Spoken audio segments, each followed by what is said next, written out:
Meadows of daffodils come January were picked by Eastern European workers. They lived in temporary trailer camps in the fields, surrounded by more fields, with no designated roads leading to them.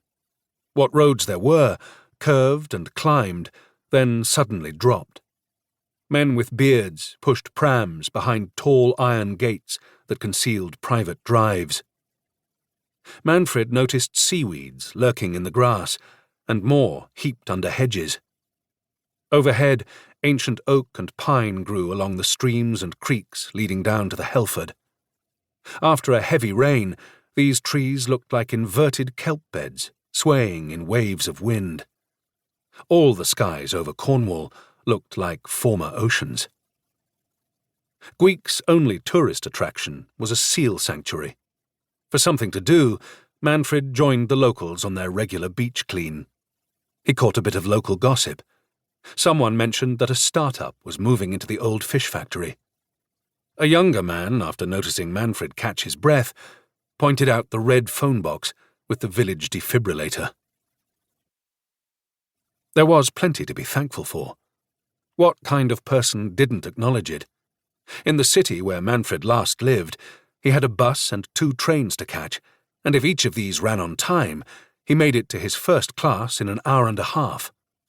Commuting to Gweek College meant opening his back garden gate for a short walk down the beach.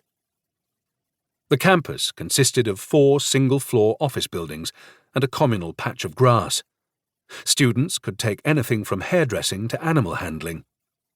The staff were roughly half his age. Hardly any of them lived in Gweek. On the first day, he met Simon. He was on the shorter side, with a small, round head and wispy hair that wafted back and forth like grass in the wind. Simon also taught remedial English. They ran into each other in the corridor, heading into adjacent classrooms. "Manfred's an interesting name," Simon said. "Not often you hear that." Each time he had to introduce himself, Manfred heard the same thing. Simon was still waiting under the fluorescent lights, as if for an explanation. "It's a poem, by Byron. My parents thought it would inspire me, I suppose." "Ah." Over the top of Simon's floating hair, a gust of wind and rain came through an open window. "If you wanted," he went on, "you could just go by Fred." Manfred went over to close the window. What a piece of magic it would be if all his problems could be sorted by changing his name.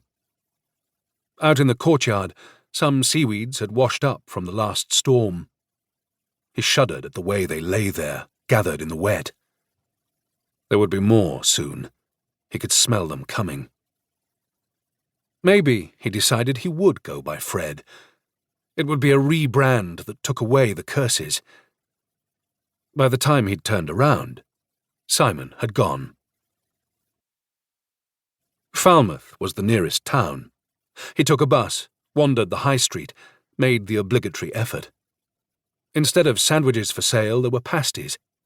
Instead of plain shirts, there were ones with blue horizontal stripes.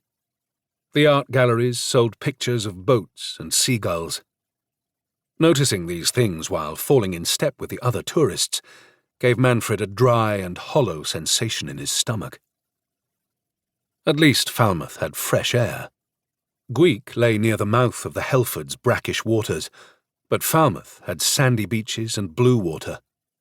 Cliffs and coastal paths overlooked the sea. The docks were busy with workers. Cafes, restaurants, and pubs dotted the waterfront. In the near distance, the metallic blue hull of HMS Echo stretched along the harbour. He'd read about this vessel in the Falmouth Packet. She had returned from the Indian Ocean on her search for the famous disappearing passenger plane, MH370. He ducked into the nearest pub. He ordered a pint and overheard the ship's crew unburdening themselves at the bar. They had spent 12 weeks in 4-hour rotations, pointing their binoculars at the empty waves. Their ship apparently had the world's most advanced sonar equipment, and they'd failed. He waited for a lull in their conversation. "That pilot must have been a professional suicide," he suggested.